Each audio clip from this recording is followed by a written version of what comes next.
Hi friends, எல்லாருக்கும் வணக்கம். இன்றைக்கி இந்த வீடியோவில் நம்ம பார்க்க போகிறது தமிழ்நாடு அரசின் நலத்திட்டங்கள் பார்ட் 1ல் ஒரு 10 திட்டங்கள் இன்றைக்கி பார்க்க போகிறோம்.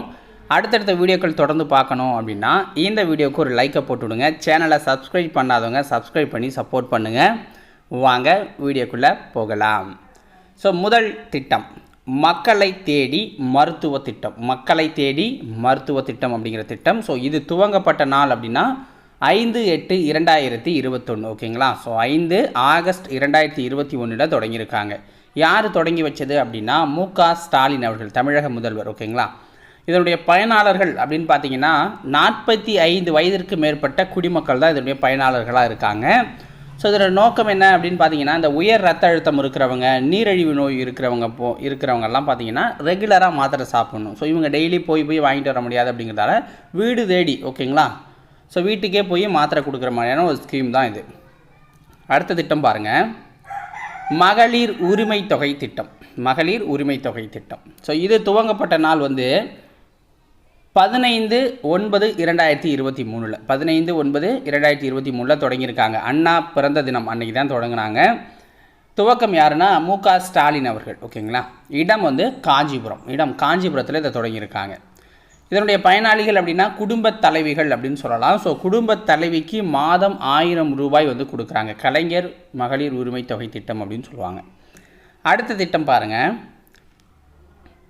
இல்லம் தேடி கல்வி திட்டம். இது துவங்கப்பட்ட நாள் 27/10/2021 27/10/2021. இடம் மரக்காணம் அருகே முதலியார் குப்பத்தில் தான் ஃபஸ்ட்டு தொடங்கியிருக்காங்க. மரக்காணம் அருகே முதலியார் குப்பத்தில் தொடங்கியிருக்காங்க.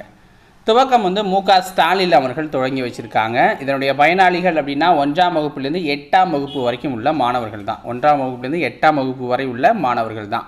நோக்கம் என்ன அப்படின்னா கற்றல் இடைவெளியை குறைக்கிறது தான். ஓகேங்களா. கற்றல் இடைநிற்றலை குறைக்கிறது அப்படின்னு கூட சொல்லலாம்.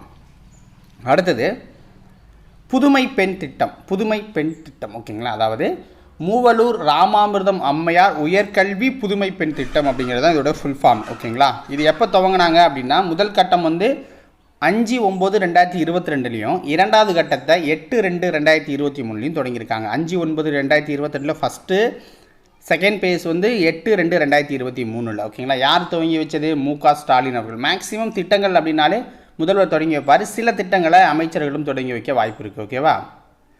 இதோடைய நோக்கம் என்ன அப்படின்னா உயர்கல்வி பயிலும் மாணவிகளுக்கு, ஓகேங்களா, அதாவது ஃபஸ்ட்டு எப்படி இருந்துச்சுன்னா அரசு பள்ளியில் படிச்சுட்டு உயர்கல்வி போகிறவங்களுக்கு, அப்புறம் இப்போ எல்லாருக்குமே அப்படிங்கிற மாதிரி சேஞ்சஸ் ஆகிருக்கு. ஓகேங்களா. 1000 ரூபாய் உதவித்தொகை. அடுத்த திட்டம் முதலமைச்சர் காலை உணவு திட்டம் அப்படிங்கிறது. முதலமைச்சர் காலை உணவு திட்டம். ஸோ இந்த திட்டம் துவங்கப்பட்டது 15/9/2022 15/9/2022 அண்ணா பிறந்த தினம் அன்று தான் தொடங்கியிருக்காங்க. மதுரையில் தொடங்கியிருக்காங்க. துவக்கம் யாருன்னா மு.க. ஸ்டாலின் அவர்கள். மு.க. ஸ்டாலின் அவர்கள். இதனுடைய பயனாளிகள் அப்படின்னா 1லேருந்து 5ஆம் வகுப்பு வரை படிக்கிற மாணவர்கள் தான் இதனுடைய பயனாளிகள். இது போன்ற திட்டம் கொண்டு வந்த முதல் மாநிலம் தமிழ்நாடு. ஓகேங்களா. இது போன்ற திட்டம் கொண்டு வந்த முதல் மாநிலம் தமிழ்நாடு. ஓகேங்களா. அடுத்த திட்டம் இன்னுயிர் காப்போம் திட்டம். நம்மை காக்கும் 48 அப்படின்லாம் பார்த்துருப்போம். அதான் இது இன்னுயிர் காப்போம் திட்டம். ஸோ துவங்கப்பட்டது 18/12/2021 18/12/2021. இடம் செங்கல்பட்டு மாவட்டம் மேல்மருவத்தூர் ஆதிபராசக்தி மருத்துவக் கல்லூரி ஆராய்ச்சி நிலையத்தில் தொடங்கியிருக்காங்க. நோக்கம் என்ன அப்படின்னா சாலை விபத்தை குறைக்கணும் அப்படிங்கிறது தான் நோக்கம். ஸோ ஒரு ஆக்சிடெண்ட் ஆச்சு அப்படின்னா முதல் 48 மணி நேரம் நீங்கள் எந்த ஹாஸ்பிட்டலில் வேணாலும் இலவசமாக உயிர்காக்கும் அவசர சிகிச்சையை மேற்கொள்ளலாம், அந்த காப்பீட்டு அட்டை இருந்தால். ஓகேவா. அதுக்கப்புறம் நீங்கள் அடுத்த ஆஸ்பத்திரிக்கு மாற்றி விட்ருவாங்க.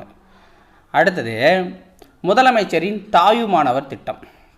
முதலமைச்சரோட தாயுமானவர் திட்டம். ஸோ இது பார்த்திங்கன்னா வறுமை கோட்டிற்கு கீழ் உள்ளவர்களை மீட்டெடுக்கிறதுக்காக தான் கொண்டு வந்தாங்க. இதனுடைய நோக்கமாக இருக்குது. இலக்கு என்ன வச்சுருக்காங்கன்னா அடுத்த 2 ஆண்டுகளில் 5 லட்சம் குடும்பங்களையாவது நம்ம வறுமை கோட்டுக்கு மேலே எடுத்துகிட்டு வரணும் அப்படின்னு சொல்லியிருக்காங்க. தமிழக பட்ஜெட் 2024-25 பட்ஜெட்டை நிதியமைச்சராக இருக்கிற தங்கம் தென்னரசு சட்டப்பேரவையில் தாக்கல் செஞ்சு தான் இந்த தகவலை சொல்லியிருக்காரு. ஓகேங்களா. அடுத்தது குட்டி காவலர் திட்டம். ஸோ இந்த குட்டி காவலர் திட்டம் அப்படிங்கிறது 12/10/2022 ஸ்டார்ட் ஆச்சு. 12/10/2022 ஸ்டார்ட் பண்ணாங்க. இடம் கோவையில் தான் ஸ்டார்ட் பண்ணாங்க. துவங்கி வச்சது யாருன்னா மு.க. ஸ்டாலின் அவர்கள். மு.க. ஸ்டாலின் அவர்கள். ஸோ அதுக்குள்ளே இங்கே எரர் ஆகி போச்சு போல இருக்குது. ஓகேங்களா, எரர் ஆகி போச்சு. ஒரு நிமிஷம் இருங்க.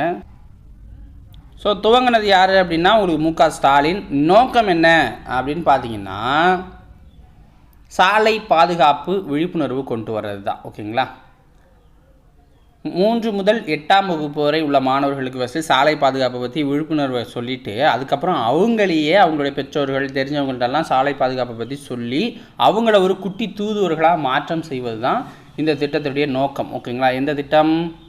குட்டி காவலர் திட்டம். ஓகேங்களா, 12/10/2022 கொண்டு வந்தாங்க. அடுத்தது தொல்குடி திட்டம். தொல்குடி திட்டம் தமிழக பட்ஜெட் 2024-25 நிதியமைச்சர் தங்கம் தென்னரசு தாக்கல் செஞ்சார் 19/2/2024. ஓகேங்களா, இதில் என்ன தெரியப்படுத்தியிருக்காருன்னா பழங்குடியினர் மேம்பாட்டுக்காக 1000 கோடி ரூபாய் நிதி ஒதுக்கியிருக்காங்க. அடுத்த 4 ஆண்டுகளில் அதை வச்சு சாலை, குடிநீர், தெருவிளக்கு, நிரந்தர வீடு போன்றவையெல்லாம் அவங்களுக்கு கட்டி தரணும், செஞ்சு தரணும் அப்படிங்கிறது தான் அவங்களுடைய இலக்காக வச்சுருக்காங்க. ஓகேங்களா, இந்த 1000 கோடியை வச்சு.